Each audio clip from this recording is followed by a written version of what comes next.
Top of the Spectrum News. Asperger syndrome is considered a form of high-functioning autism. In 1944, Hans Asperger, an Austrian pediatrician, wrote the first paper on a condition often defined as the little professor syndrome, due to their advanced speech. He identified a pattern of behavior that included intense absorption in a special interest, lack of empathy, one-sided conversations, low frustration tolerance, difficulty with change, and most significant, poor social skills. Many experts in the field are conflicted on whether to categorize Asperger syndrome on the high end of the autism spectrum, but do agree the differences are primarily speech patterns recognized only during the early years.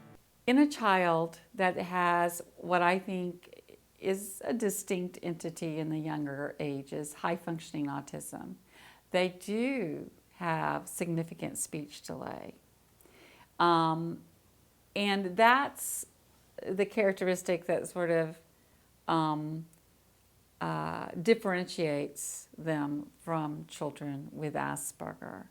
By definition, children with Asperger in the younger ages, preschool ages, have near normal language.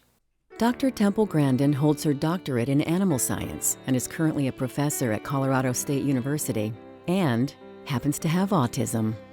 As a strong advocate for autism awareness, Grandin continues the theory that autism and Asperger's are the same thing. I also want to emphasize that Asperger's and autism are not separate conditions. There's no black and white dividing line between a mild case of autism and geek and nerd. They are the same thing. It is a continuum of traits. You know, the thing is, the mind can either develop to be more thinking and cognitive, or it can be developed to be more social. And there's a point where it just merges into part of your personality variations. The two conditions have very few differences, and research proves that what treatments are relevant to high-functioning autism are also applicable to Asperger syndrome. Thus, both disorders are combined, and the treatment suggested should serve your child well.